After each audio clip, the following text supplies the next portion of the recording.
This is proof that you really need to put your best foot forward at all times. Make friends, dominate the room if needs be to change the energy in the room if the energy is not what you want it to be. And that's how you're gonna make the best out of a situation.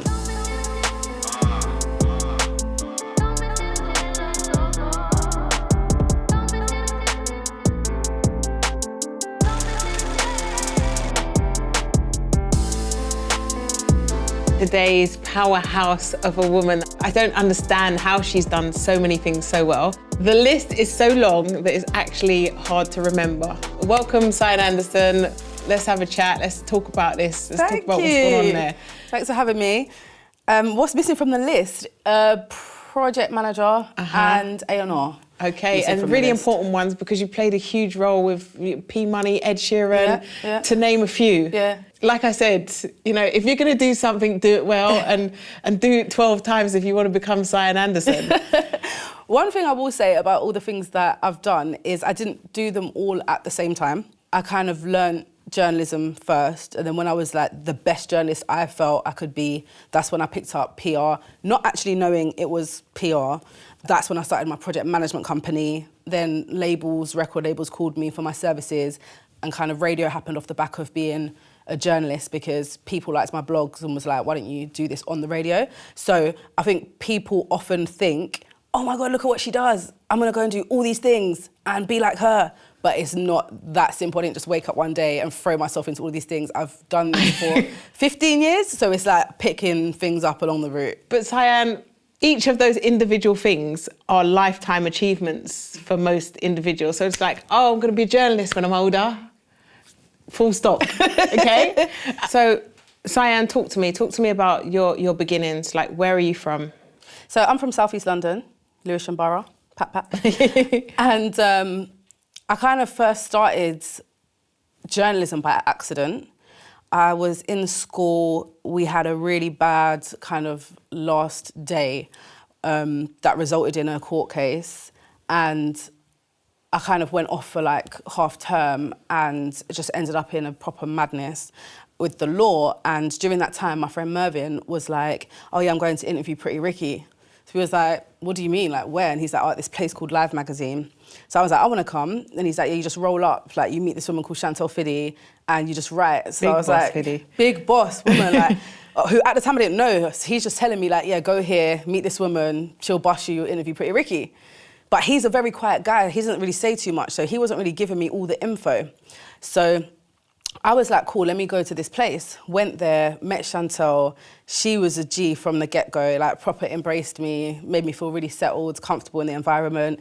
And she was like, yeah, like we run this magazine here, like it was a social enterprise, doesn't exist anymore, which is really sad. But at the time, they was putting together a magazine and it was like, for us, by us was the slogan.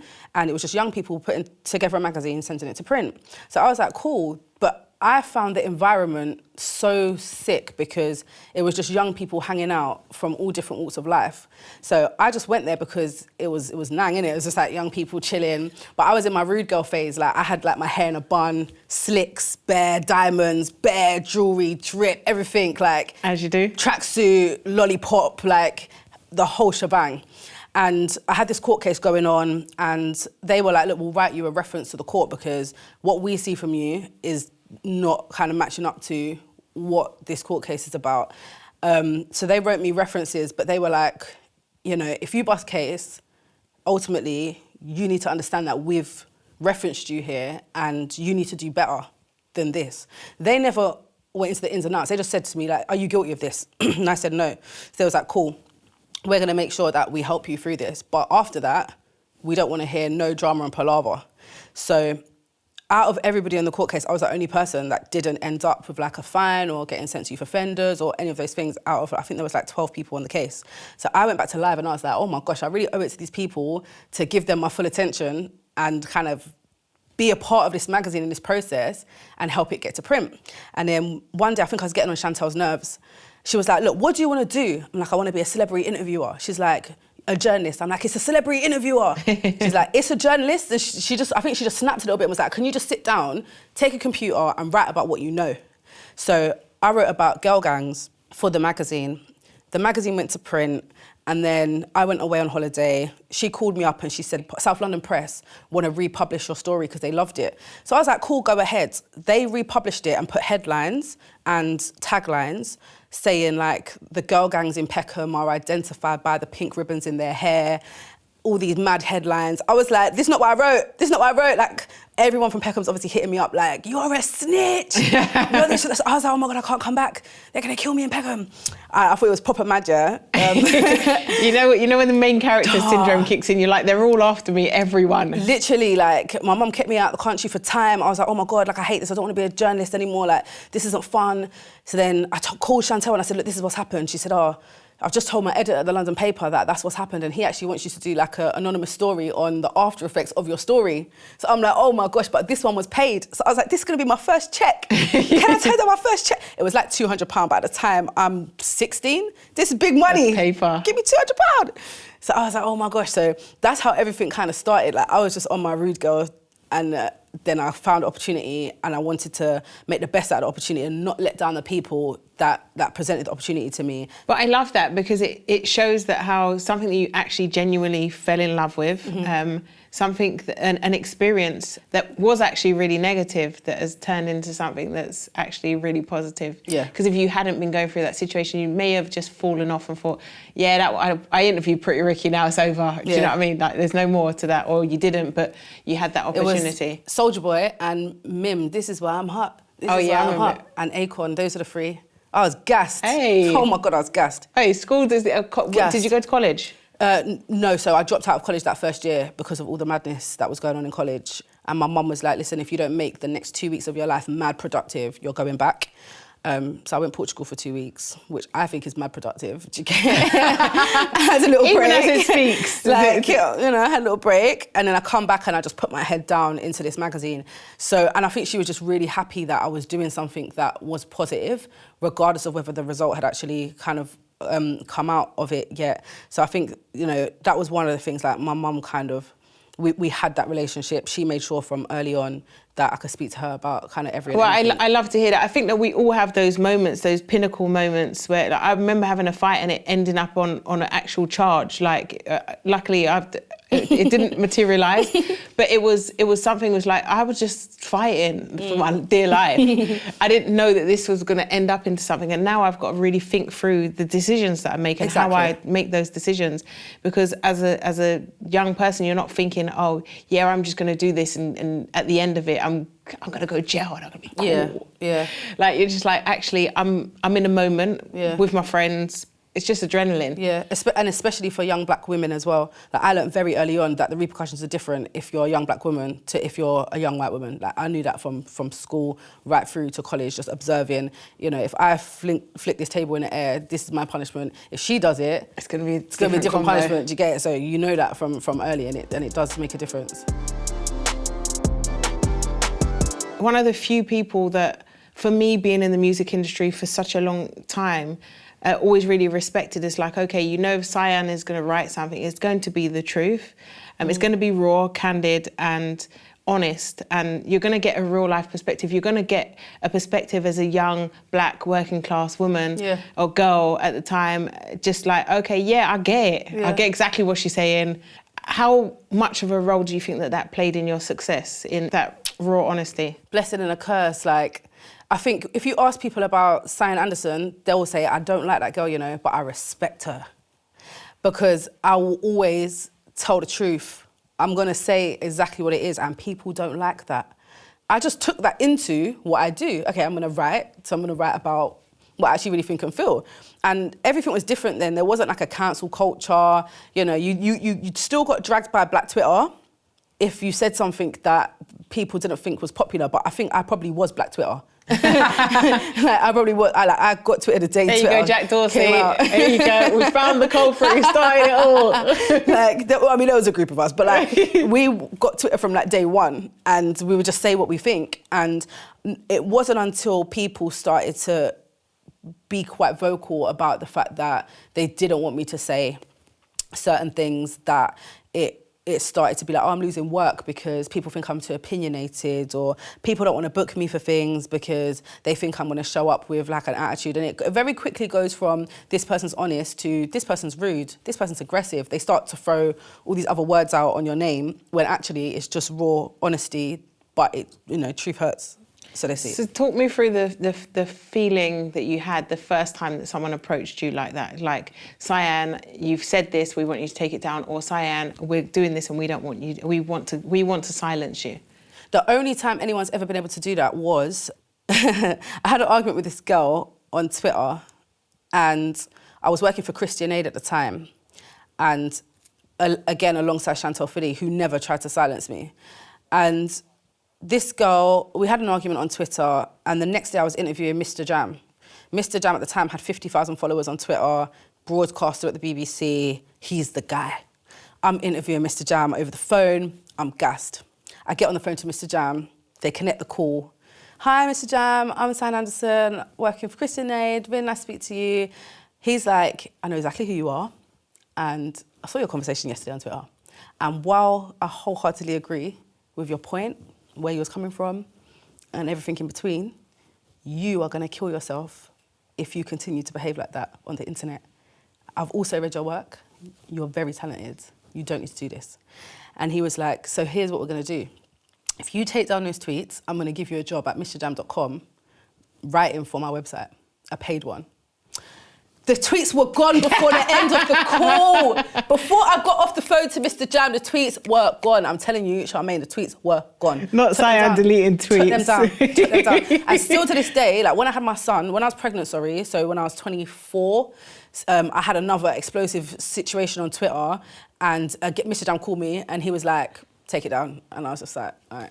Took it down. He's the only person to this day that has been able to get me to take anything off the internet. I don't know if he just caught me in the right frame of mind on the right day, or like maybe because he was talking money, like an opportunity. Sometimes it's just where people have the, like, you can see that this person actually has my best interests at heart. They're not just trying to silence me because it's like they're part of the industry and this is their client or whatever.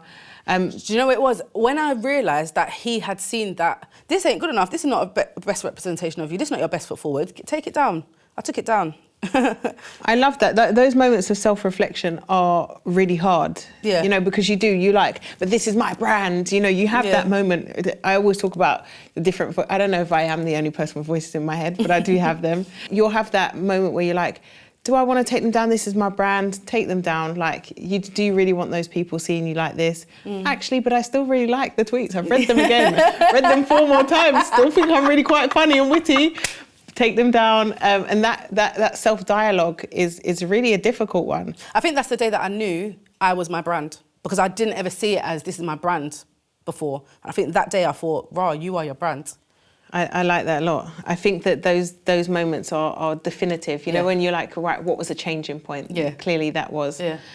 What other moments were there for you? And working, I know that this is probably a question that's probably quite cliche, but working in a male-dominated industry, like what hurdles did you face? Because I've been there and there aren't many others. So yeah, talk to me about that. First of all, I'd always rolled with the man them. So then going into a male environment, it didn't feel any different to just being on the streets of the man them. It was just like, it's the same thing. But also, like I said, the first people that I met was like Chantal Fiddy. Her best friend was Hattie Collins. I then met Julia Danuga, who to this day, that's my sister now. So you was in good hands. I was in good hands at Live Magazine. But then what happened was, when I went to do the interview with Acorn, Mims, Soulja Boy, etc., I had to go by myself. So I'm in a room full of journalists, all white, mostly men, and there's a screen and Acorn and his whole team on the other side. And it was so stiff, like he's doing an album playback and everyone's sat there, no one's enjoying, no one's vibing. And I just started vibing because I think the guy's dope. Like, I'm just like, I'm having a whale of a time. And the guy next to me, during the break, was on the phone and he was having a conversation in German, but I can speak German. So I could understand what he was saying. And he was saying, basically, it's really stiff in here. So then I started speaking to him because I was like, look, if you think it's stiff, I think it's stiff. Like, let's have a chat, you know? So I said to him, oh, it is a bit stiff in here, blah, blah, blah. And like, he was like, oh, you speak German? I was like, yeah. So we were having a chat, blah, blah, blah, having a vibe. Then other people started getting involved in the chat. And then all of a sudden, everyone was talking and vibing. So then Akon realised that everybody was talking and vibing because I've created a vibe. And he called his manager to call me into the room. So he's like taken my energy out of this room and brought it into like where he's doing the playback. When I got home, I was like, Raw, this is proof that you really need to put your best foot forward at all times.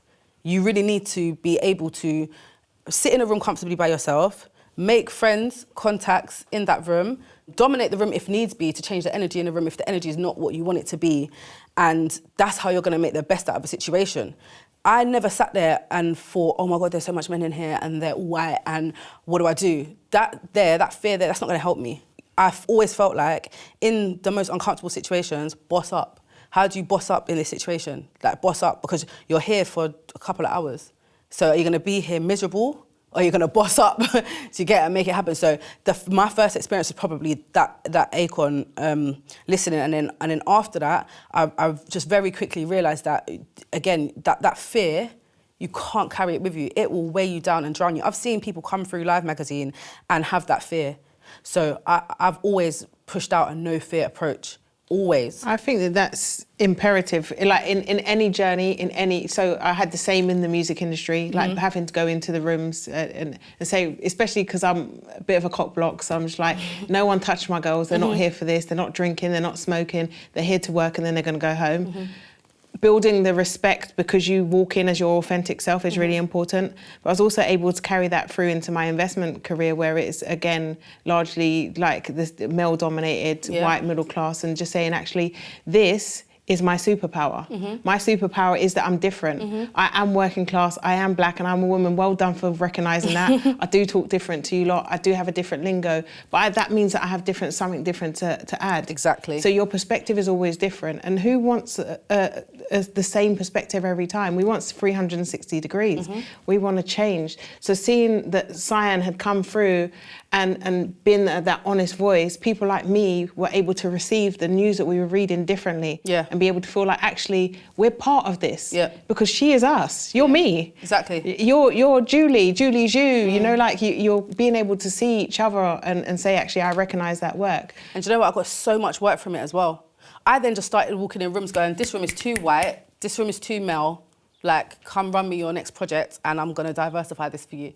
Like, so much work just from being able to recognise that, guys, like, come on, like, don't you want a woman in the room? Like, don't you want a black woman in the room? Like. Let's talk about something that women don't talk about enough, money. I just feel like it's an everyday struggle, innit? What's your budget? Oh, what's your fee? What's your budget? What's your fee? Well, you tell me your budget, I'll tell you my fee. I've got to the point now in life where I don't really negotiate anymore, especially if the budget's nowhere near what I know I'm worth for it. But finding out what you're worth for things is impossible to tell. In like my major label job, you can see on the internet what the ballpark figure is for a marketing manager. You can see what the ballpark figure is for an A&R. If I'm doing both jobs, combine those two numbers and that's what you're paying me. Very clear. You know, you can't negotiate with me there.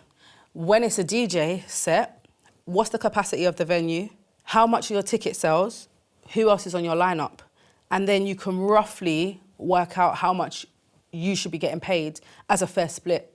Say if there's 10 people in the lineup, you're like, okay, cool, I'm one of 10. Roughly, the headliner's gonna be charging this. These type of DJs are gonna be charging that. Here's where you fit. But it's a horrible conversation. Like, I've never found it fun. It's difficult as well because there are agents who look after those conversations for you. And I've had agents on and off. But a couple of years ago, I just decided I'm not having one. I think someone comes and takes 20% of your fee because they're ballsy enough to ask to negotiate. And it's like, how about I keep my 20% management fee that I'm giving you and I ask? And if I'm not going to feel ballsy enough to ask, how about I just accept the fee? So if you're speaking to Sian in the beginning days, like what would you tell her? The biggest lessons that I've learned along the way of my career were about the business side of what I do, setting up a company, paying your taxes, having a lawyer. People come into this industry and they really think that I need to be best friends with the rapper or best friends with the singer. No, get a lawyer and an accountant and a business manager, financial advisor. Go and be best friends with those guys because they're the people at the end of the day that are going to save your skin when these jobs start rolling in. Because the pickle that you get in when you're not on it from the get-go as a freelancer, long. The amount of time it takes from you actually being able to do your job because you're knee-deep in finance and legals, drama. So we spoke about the past, we spoke about the present. What's in store for the future, Sian? Do you know what's magic? I'm feeling very hot girl summery. Hey. In the past couple of weeks, I've really been feeling myself. I cannot lie to you. And so I've really been focused on like myself and my brand, and the cookbook obviously come out. That made me really happy. So I'm going to be doing lots of like cookbook pop-ups, which are going to be brilliant. I want to open a restaurant, but I'm 30. I act like I'm 50. I act like I'm such an old woman, yeah. I'm only 30. If I open a restaurant when I'm 50, I'll be happy in it. But that is one of the long-term goals. But I run mentoring programs, Floor 6 Music Academy and Next Step. So I'm going to be bringing those back in 2022. We mentor 40 kids every year, and it's just such an important project. Lots of people have gone on to do incredible things, like working at record labels, working at brands, being music managers, being artists. So those projects are really important, and because there are no live magazines, I do feel a responsibility to take all the things I know and kind of hand it down to the next generation. So I love that. So Sian is amazing. You can find so much more things to talk about with you. I could probably be here all day and forever.